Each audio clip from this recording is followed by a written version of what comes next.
Então, pessoal, hoje vamos começar aí o módulo de Biologia do Solo, né, que é uma aula da disciplina de Introdução à Ciência do Solo. Nessa disciplina, né, nessa aula de hoje, a gente vai ver aí aspectos relacionados à ciência do solo dentro da área da biologia do solo, né?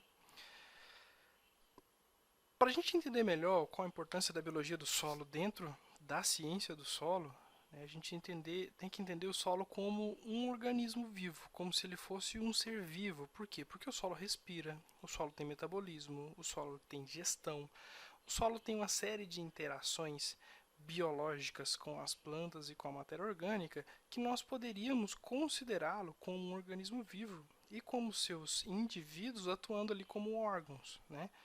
Mas tecnicamente não é bem assim que se trata, né? O solo ele contém vida, né? Ele é cheio de vida e toda essa vida interage entre si com o próprio solo e com o meio, e temos todos aí aqueles, como resultado disso, né, todo o aspecto físico-químico-biológico do solo, seja respiração, seja ciclagem de nutriente, enfim, a gente vai ver um pouquinho sobre a importância da parcela da biologia do solo nessas interações, né? O solo ele é o maior reservatório de micro-organismos do planeta, né? Acredita-se que cerca de, considerando ali, né, 0 a 5 centímetros em 1 hectare, eu tenho até 4 toneladas de organismos vivos, né, de bactérias e fungos. Ele possui grande abundância e diversidade, não especificamente em todas as áreas do solo. A gente tem algumas áreas onde essa biodiversidade é mais ativa do que em outras, a gente vai ver nessa aula inclusive. Mas, de modo geral, o solo é um excelente estoque de carbono em biomassa microbiana viva, né? 4 toneladas por hectare em condições ideais de ecossistema. Claro que se eu tiver um solo degradado, esse valor vai alterar, ou se eu tiver um solo também super estimulado, também isso vai variar de alguma maneira. Esses organismos vivos eles podem ser divididos em 3 tipos. Tá? Eu posso dividir, na verdade, esses organismos de várias maneiras, mas para esse fim vamos dividi-los de acordo com o tamanho, né?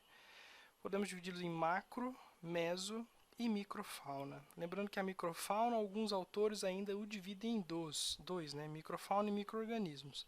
Mas para fim de simplificar aqui o que eu quero passar para vocês, vamos considerar microfauna como um grupo só, tá? Dentro da macrofauna eu tenho organismos que são visíveis a olho nu, né, como formigas, insetos, aracnídeos, pequenos roedores, todos aqueles seres vivos que habitam o solo, mas que eu consigo vê-los de olho desarmado, né, sem microscópio. Na mesofauna eu tenho organismos menores, cujo eu consigo ver sem nenhum tipo de equipamento, mais a sua manifestação do que os indivíduos em si, né, como eu tenho alguns ácaros, por exemplo, dentro desse grupo. Já na microfauna estão os organismos que são invisíveis a olho nu, né, como fungos e bactérias.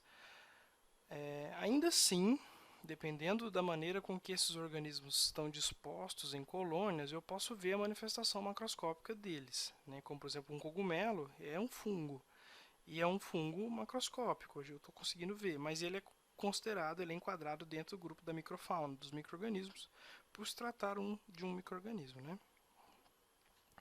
Então o solo ele é um excelente habitat microbiano. Nessa figura aqui eu tenho essa imagem de um agregado, né? um composto sólido de partículas sólidas com poros.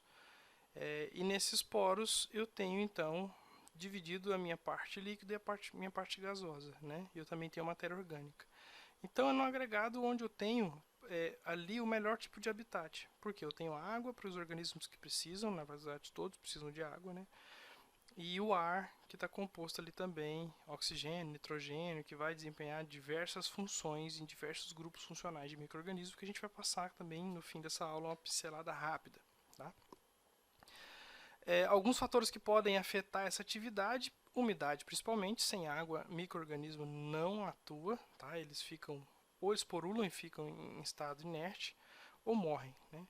E status nutricional. De modo geral, quando tem um solo bem nutrido, eu tenho uma intensa atividade microbiana. Embora essa situação se altere um pouco quando eu começo a lidar com organismos promotores de crescimento vegetal. Tá? Um organismo que vai ajudar uma planta a sobreviver, por exemplo.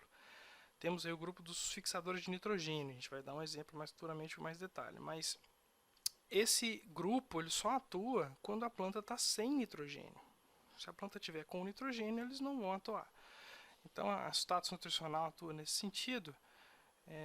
Quando eu tenho muito nutriente, eu favoreço um grupo de organismo. Quando eu não tenho nutriente, eu favoreço outro grupo, né? Então, sempre vai ter algum organismo ali se beneficiando dessa alteração, seja ela para mais ou para menos. Vamos dividir aí, então, no solo. Cerca de 40% dos organismos vivos do solo, né, considerando aquela camada de 0 a 5 centímetros, são bactérias, 40 centímetros são fungos e algas, né? E aí eu tenho 8% dentro da mesofauna, 12% de anelídeos, mas a grande maioria dos organismos do solo são fungos, bactérias, né? Então eles são bem representativos nesse ponto. As bactérias são um grupo mais numeroso e diversificado, né? Eu tenho aqui alguns exemplos: bacilos, clostridium, enterobacter, pseudomonas, né? São procariotos, são organismos bem simples e são um dos primeiros a existir no planeta Terra e estão aí até hoje, né? Entretanto, eles possuem diversas funções. Eles são muito eficientes na reprodução, né? Cerca de 24 horas eu consigo dobrar a minha quantidade de bactérias iniciais, né? Então eu tenho um crescimento exponencial muito grande. E elas desempenham muitas funções ecológicas, sejam elas benéficas, como os promotores de crescimento vegetal, como eu citei o exemplo das fixadoras de nitrogênio, quanto bactérias que podem causar no mal, né? Podem causar doenças como manchas, murchas e alguns tipos de tumores em vegetais, né? Então as bactérias elas possuem esse nicho ecológico bem abrangente. Os fungos são limitados à superfície do solo, né, por conta de serem, em sua grande parte, aeróbicos. Eu tenho ali alguns fungos anaeróbicos, como por exemplo as leveduras.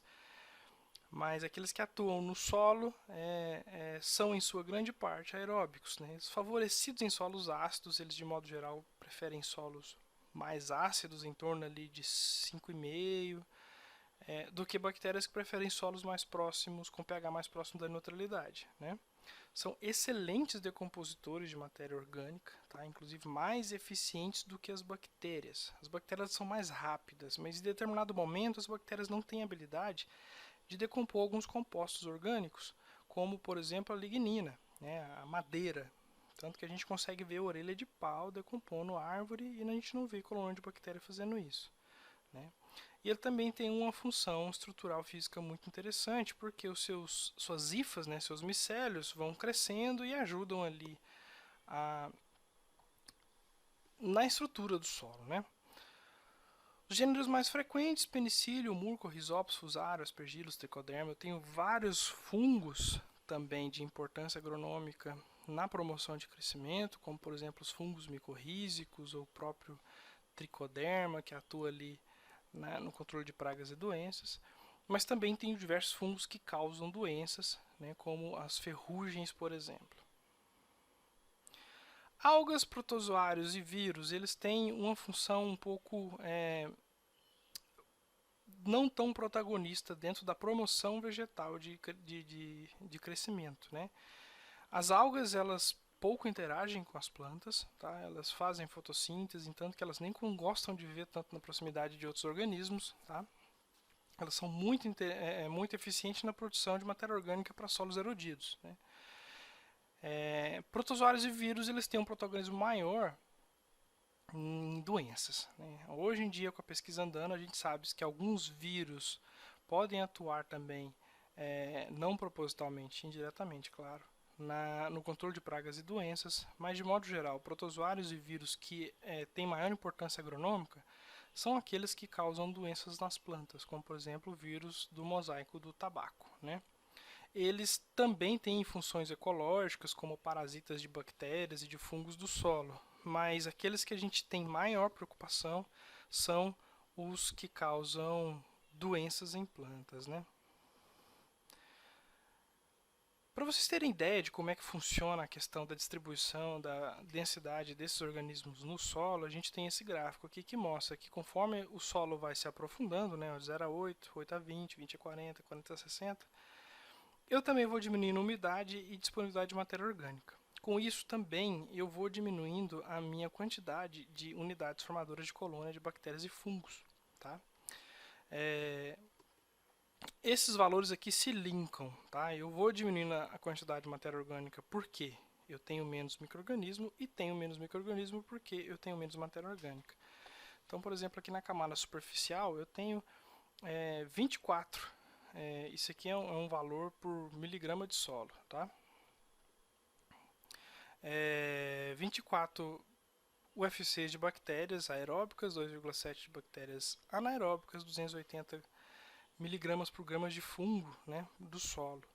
Então aqui eu tenho bem mais quantidade de organismos na camada superficial do que nas demais. Os fungos, por exemplo, nem aparecem em camadas mais profundas, né? Eles ficam mais na camada superficial por conta de um aspecto que a gente vai falar daqui a pouco, que seria o ambiente ideal de desenvolvimento deles, que é em torno das raízes.